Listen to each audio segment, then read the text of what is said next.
हर खबर पर होगी आपकी पकड़। डाउनलोड कीजिए एबीपी लाइव ऐप। नमस्ते भारत में आज की एक और अहम खबर। यूपी में नाम बदलने की सियासत एक बार फिर से शुरू हो गई है। इस बार योगी सरकार ने आगरा में बन रहे मुगल म्यूजियम का नाम बदल दिया है। अब मुगल म्यूजियम को छत्रपति शिवाजी महाराज म्यूजियम के नाम से जाना जाएगा। इलाहाबाद बन गया प्रयागराज, फैजाबाद बना अयोध्या, मुगल सराय का नाम बदलकर दीनदयाल उपाध्याय नगर और अब आगरा के मुगल म्यूजियम का नाम हो जाएगा छत्रपति शिवाजी म्यूजियम।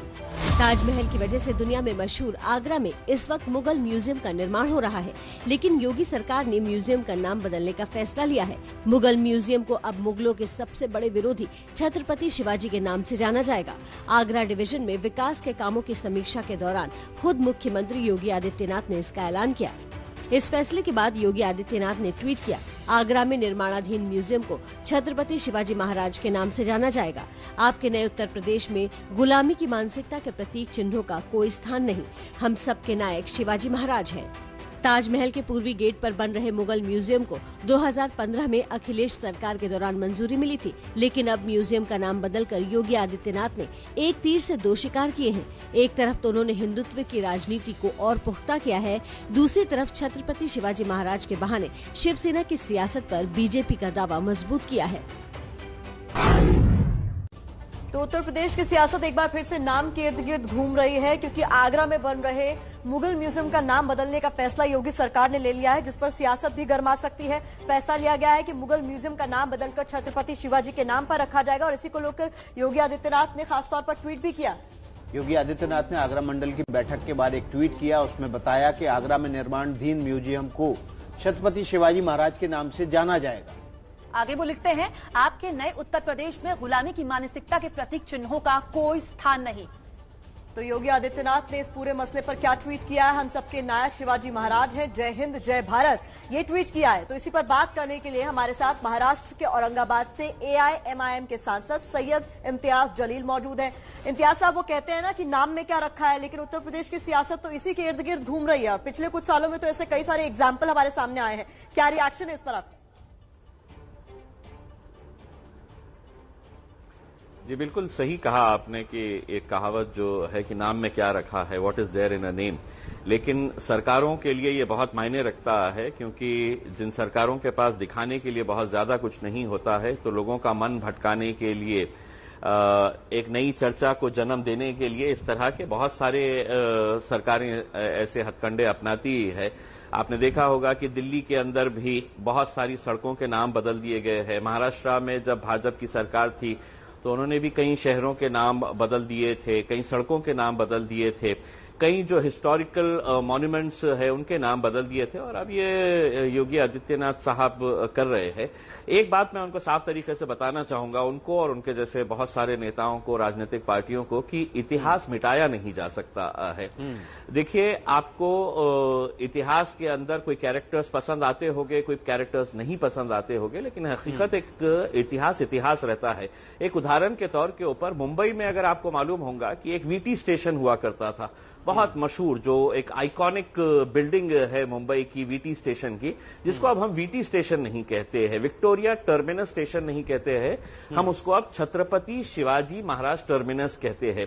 ये वही भाजपा की और शिवसेना के दौरे हुकूमत के अंदर हुआ। उनको ऐसा लगा कि नहीं, हम विक्टोरिया टर्मिनस को अगर हम VT स्टेशन कहेंगे, ये स्टेशन को, तो हमें अंग्रेजों के इस दौर की याद आएगी जब अंग्रेज इस मुल्क के ऊपर हुकूमत करते थे। तो उन्होंने क्या किया कि उस बोर्ड को निकालकर छत्रपति शिवाजी टर्मिनस बना दिया। लेकिन हकीकत यह है कि वो स्टेशन कब बना था, उसमें छत्रपति शिवाजी महाराज का क्या योगदान था उस स्टेशन बनाने के लिए? तो नहीं, विक्टोरिया जब अंग्रेजों के दौर की वो बिल्डिंग बनी है तो बिल्डिंग वही है, नाम बदल दिया गया है। तो आप इतिहास को जब तोड़ मड़ोड़ के पेश कर सकते हैं।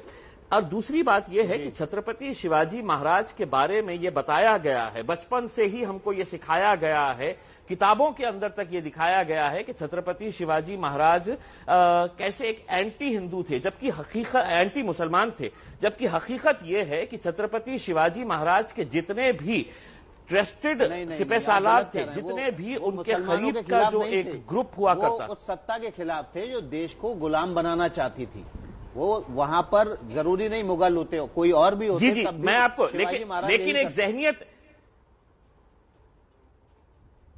लेकिन देखिए एक जहनियत जो बनाई गई थी, मुसलमानों को ऐसा लगता था कि अरे छत्रपति शिवाजी महाराज मतलब ये हिंदुओं के कोई बड़े ये है करके, जबकि हकीकत ये थी कि मुसलमान भी छत्रपति शिवाजी महाराज के उतने ही करीब थे और छत्रपति शिवाजी महाराज खुद मुसलमानों को बहुत करीब से लेकर चलते थे। लेकिन एक तरीके से उसको तोड़ मरोड़ कर पेश किया गया था। लेकिन जो हिस्ट्री जानते हैं वो हिस्ट्री को अच्छी तरह से समझते हैं। आपने इतिहास की बात की और कहा कि इतिहास बदला नहीं जान सकता, और मैं मानती हूं कि इतिहास में पिक एंड चूज भी नहीं हो सकता।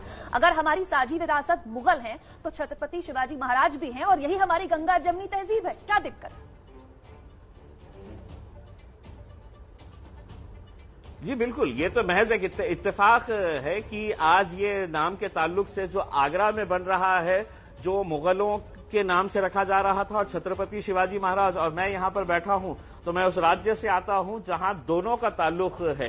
कि मैं जिस कॉन्स्टिट्यूएंसी से आता हूं, औरंगजेब रहमतुल्लाह अलैह की जो खबर है वो वहीं पर है, मजार जो है औरंगाबाद के अंदर ही है। एक सादा सा एक खबर है कि वहां पर जाएंगे आप तो आपको एहसास ही नहीं होगा कि ये मुगलों का कभी बादशाह हुआ करता था। इस खबर के ऊपर ऐसा नहीं है कि बहुत आलीशान उनके लिए कोई एक मजार बनाई गई है या महल तैयार किया गया है कि यहां पर औरंगजेब साहब दफन किए गए थे।